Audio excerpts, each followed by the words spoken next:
Hi everyone, this is the video for writing project number one, so module number 3, writing project number 1. There are 5 parts to module number 3. If you open module number 3 now it's open so you will only see these instructions up here and part number 1, reading and brainstorming.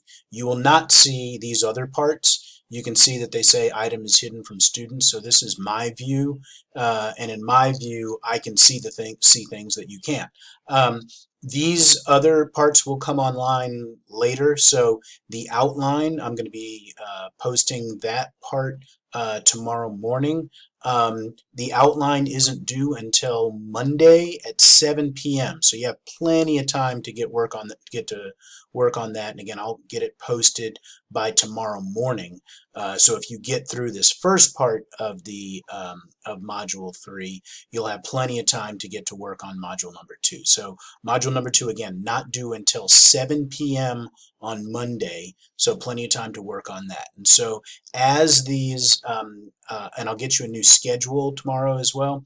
And so as these assignments become closer to the due date, I'll open them up and then you can see them. And it's kind of important. One of the reasons I don't open them up is because I don't want you working ahead too much, because we're going to be building up this first writing project. This is a writing project, it's like an essay basically. It basically is an essay. I just call it a writing project. I kind of explain that here in the module 3 instructions. But it is an essay, but I want you to build it up through stages. And so you're going to do some brainstorming here for part 1. You're going to write an outline for part 2. You'll do a rough draft for 3, and then a final draft, and then a reflection. So I want to build you up in those stages, and you're not going to go on to the next stage until I've commented on the previous one. So you can't do the outline until I comment on your brainstorming. Okay, you can't do the rough draft until I comment on your outline. So there's no real need yet to open them up. As I see when you guys have turned in your brainstorming, I'm like, oh, people have turned in their brainstorming. I better open up outline because they're ready to work on that. But you're definitely not ready to work on that because you haven't done the brainstorming. So inside of part 1, reading and brainstorming, so you've got module 3 instructions that go for the entire section. However, if you then click on part 1, reading and brainstorming. Sorry, my computer gets slow when I'm making a recording, so it takes a little while for this to come up. But you'll see that there are part 1 instructions. It tells you specifically what to do. It tells you what the assignment is for the writing project, and the instructions tell you very specifically which order to go through these all these documents in. So it has the assignment, what you will be writing about. It's got the poems that you'll be writing about. It's got a discussion board that you'll need to do. It's got a brainstorming assignment that you'll need to submit. So everything you'll need is right there. One of the things, and I've got, again, in the instructions explaining specifically what you need to do. As always, if the instructions aren't perfectly clear, please email me, and I will clarify them for you. What I'd like to do now, though, is kind of talk you through some of the poems that we're going to be looking at. Maybe not in that much detail as we've looked at El Olvido and the Latin Deli, but at least somewhat. For the I'm kind of asking you to kind of come up with your own big ideas here, and the ideas all have to do. You're going to be writing about metaphor and simile. That is figurative, what we call figurative language. I mentioned some of that in the Latin Deli, and I gave you some things to think about with that. That is, when we're saying something is like something, it's a simile. When we make a comparison, she makes that comparison to canned memories. So that's a metaphor, right? Because you can't really can memories. But so that canned memories is going to be a metaphor there. And so we want to think about how this kind of figurative language can be operating here in various poems. So let's look at this first one, Of the Threads That Connect the Stars by Martina Spada. He says, did you ever see stars, my father asked with a cackle. He was not speaking of the heavens, but the white flash in his head when a fist burst between his eyes. In Brooklyn, this would cause men and boys to slap the table with glee. This might be the only heavenly light we'd ever see. And then he says, I never saw stars. The sky in Brooklyn was a tide of smoke rolling over us from the factory across the avenue, the mattresses burning in the junkyard, the ruins where the squatters would sleep, the riots of 1966 that kept me locked in my room like a suspect. So he's got this line here, I never saw stars, right? And let's just go back to this title here, of the threads that connect the stars. Well, let's just think about this. Whenever we're talking about figurative language, we're talking about things that can't be real, right? They can't really happen. Threads that connect the stars. Well, stars are balls of gas burning in the sky billions and billions of miles away. We can't really connect stars with threads, right? We can't go up in the sky and say, I'm going to tie a thread onto one star and then go over to this other star and connect it. That doesn't make any sense, right? That can't really happen. So the stars here are going to be some kind of a metaphor here, right? When we talk about the stars and the threads, we're talking about something else. And we want to think about what it is that we're saying here. And I mentioned that line, I never saw stars here. We oftentimes talk about stars metaphorically as representing something else. We do that all the time. We say things like, if I were in class, I'd ask you the question, and some of you might say, reach for the stars, right? Something like that. That's what we say for people if they want to pursue their dreams, they reach for the stars.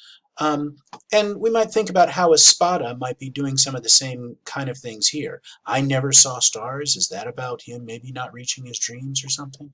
We've got my son can see the stars through the barrel of a telescope. Is there something else about how we think about those stars? Is it just about looking at physical stars, or are we suggesting something bigger? What's going on with the father who sees stars by getting hit in the face versus the son who never sees stars, and the son who's got his own telescope and is able to look at them? Would the father have a telescope and ever look through them? Would our speaker here, who never saw stars in Brooklyn with the smoke, would he have had would he have ever seen stars? So I want you to think about how those stars and those threads might represent something else, right? How do we usually think about what stars might represent, and how does that in some ways relate to what's potentially going on here? So stars and threads are all going to be metaphors and similes. There are others in here, by the way, that we might get. If you see a word like, that tells us something, right? As we've talked about. So there are other places where you might see metaphors and similes. If we go to the poem Dot Head, I'm not going to go through the entire poem. I'll let you read the whole thing. But there are some things in here we might want to talk about. I might want to draw your attention to. So it's not some freak third eye that opens on your eye like a Chernobyl baby. I didn't put a mark in here, but Chernobyl was the site of a nuclear accident. When you've got nuclear waste, there's the idea, the possibility of having some kind of mutants, right? So a third eye, we might have a baby that comes from Chernobyl after the nuclear accident, and that baby might have a third eye or something, right? An extra arm. And so we might think about what that's, we got the word like there, so what does that suggest? By the way, I just want to tell you, if you haven't seen the HBO miniseries about Chernobyl, you should watch it. It's really frightening, but really good. But in any case, we've got this idea of likes Chernobyl baby. And so what does that begin to suggest to us? We mentioned down here all the greatest hits. Greatest hits, you guys may not know that as much, but way back when we had records and then CDs, you would actually a band might put out a CD of their greatest hits, right? These are the best songs they have. And so, but here we're talking about lunch was after world history. That week was India, myths, caste system, sati, all the greatest hits. Well, usually greatest hits refer to music. So why are we talking about these things about India and talking about them as greatest hits? And so that might be something we want to think about in terms of our metaphorical language. And then all of this down here, um, my third eye burned those schoolboys in their seats, their flesh in little puddles underneath. Their flesh turns into puddles, pale pools. So it's got where Nataraja cooled his feet. We seem to be talking about these boys turning into puddles. And we've got this, as it says, this avatar of the god Shiva is going to be there. Um, this is potentially a place where we got a lot of metaphor in here. A lot of times where things where we don't understand that clearly, they're going to be metaphors. So think about some of that. And again, I'm going to kind of throw you into this, and you can come up with some of your own ideas, put them on the discussion board, and then if you're having any questions about it, those are things that you can potentially raise both not only on the discussion board, but also potentially to me. And then we've got the poem, What It's Like to Be a Black Girl, for those of you who aren't. And then we want to think about some of the things that how they're going to potentially be metaphorical. So she says, it's being 9 years old and feeling like you're not finished. That's interesting, right? Feeling like you're not finished. What does it mean for a human being not to be finished? Can they be finished or not? Can we look at a child and say, that baby's not really finished yet? That doesn't make any sense. And anything that does not make sense literally is usually a metaphor, right? And so what does it mean if you feel like you're not finished? What does that say about who you are? She then says in here, like your edges are wild. The edges that she's talking about have to do with the edges of her hair. And something we can talk about specifically. A lot of women of African descent will have their hair done, and when the hair begins to get curly again, it happens at the edges, and that's talking about those edges being wild.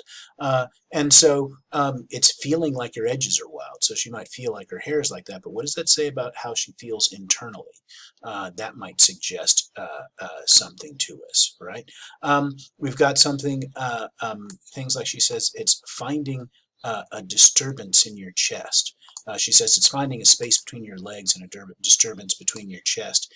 And we look at that disturbance in your chest. We have somebody who's going to, a young woman who's going through puberty potentially. And what is it that it says that she might talk about developing as a disturbance, right? That is not necessarily literal, and that's going to be some kind of, potentially some kind of a figurative language. And what is she potentially trying to say here? She's going to say at the end, it's finally having a man reach out for you and then caving in around his finger. And what does that suggest, maybe? And is that figurative? So I want you to go through, I know that I'm just kind of throwing you into these three poems, but I want you to go in, read them, do what you can, post onto the discussion board. I want to see what ideas you guys can post. You're allowed to, on the discussion board, say, right? That's one of the potential things that you can be doing there. But ask a very specific question on there. Other students might respond back. I may come in and respond back. So I want you to post those kinds of ideas that you're having about the poems. Be thinking about that. Be thinking, and then after you get some ideas, you can move on to the brainstorming section. So, so that's what you need to do for this. Make sure, again, if you have any kinds of questions, make sure that you email me, message me somehow, and I can respond to them.